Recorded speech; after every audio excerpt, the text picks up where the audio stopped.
خیبر پختونخوا حکومت نے سرکاری ملازمین کے غیر ملکیوں سے شادی پر نئے قواعد جاری کر دیے ہیں۔ غیر ملکی سے شادی کے لیے سرکاری ملازمین کو پیش کی حکومتی اجازت لازمی قرار دے دی گئی ہے۔ اس پر ہم بات کرتے ہیں ڈونس کے رپورٹر عارف فیاض سے۔ عارف، بتائیے گا جو نئی قانون سازی کی گئی ہے اس کی کیا وجوہات ہیں؟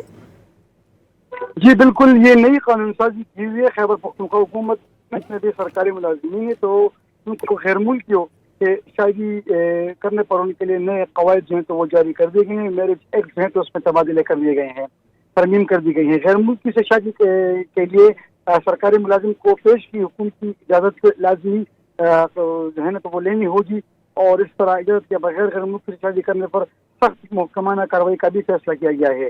خلاف ورزی کرنے والے ملازمین کو مس کنڈکٹ کے تحت ان کو سزا دی جائے گی، اور حکومت نے اجازت دیتے ہوئے جو سیکیورٹی ہے تو ان کو سیکیورٹی کے جو ادارے ہیں انٹرنل فیل میں اس کو مد نظر رکھا جائے گا۔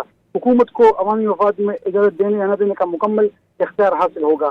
بیشتر ایسے غیر ملکی پاکستان میں آباد ہے جنہوں نے یہاں پر پاکستانی سے شادی کی ہوئی خواتین بھی ہیں، اور مرد جو ہیں پاکستان کے تو انہوں نے بھی غیر ملکی خواتین سے شادی کی ہوئی، جن کے لیے اب نزدیکات کا اصول ایک بڑا مسئلہ واقعی حکومت کے لیے بنتا جا رہا ہے۔ تو اس لیے یہ جو تمام کی اقدامات ہے تو وہ اس ضمن میں اٹھائے گئے ہیں تاکہ کسی بھی غیر ملکی ہیں تو ان سے اگر شادی کوئی کرے گا سرکاری ملازم تو وہ جو ہے تو پھر اس کو اجازت لینا لازمی قرار دیا گیا ہے۔ جی بہت شکریہ، آپ ہمیں اپڈیٹ کر رہے تھے۔